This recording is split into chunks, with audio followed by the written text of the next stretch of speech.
미국의 상호 관세 유예 시한이 코앞으로 다가온 가운데 정부가 한미 관세 협의 관련 국민 의견을 듣기 위한 공청회를 열었습니다. 특히 미국이 요구한 걸로 알려진 30개월령 이상 미국산 소고기 수입 규제 완화 등 농업 분야 시장 개방에 대한 우려가 쏟아졌습니다. 최하영 기자입니다.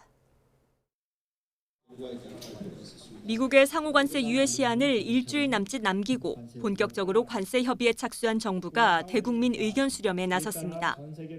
통상조약법은 국민 경제에 중대한 영향을 미칠 수 있는 통상조약의 경우 공청회를 열도록 규정하고 있습니다.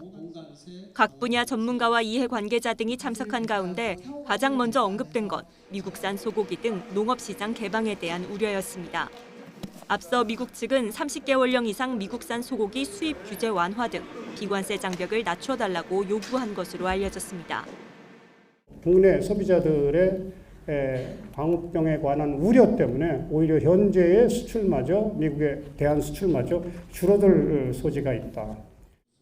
이에 정부는 미국이 한미 FTA를 통해 한국 시장에서 농축산물 부문의 특혜적 혜택을 보고 있다며 이를 고려하겠다고 설명했습니다. 당연히 그 농업 분야, 축산물 포함한 농업 분야에서의 민감성이라든지 특수성은 감안하면서 미국과의 협의에 임할 예정이라는 것을 다시. 이와 함께 협상을 오래 끌기보다는 국익을 최대화할 수 있는 협의가 필요하다는 의견도 나왔습니다.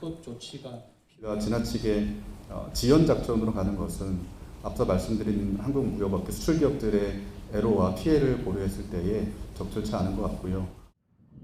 대외경제정책연구원은 한미 관세 협상이 타결될 경우 우리나라 실질 국내 총생산에 미칠 피해가 최대 0.75%포인트 감소할 것으로 분석했습니다.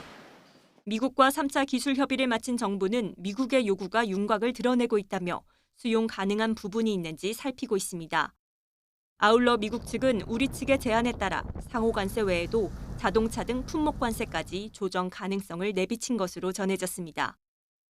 정부는 상호 관세 유예가 끝나는 8일 이후에도 협상이 계속될 가능성이 있다고 보고 최대한 유예를 끌어내며 협상을 이어갈 방침입니다.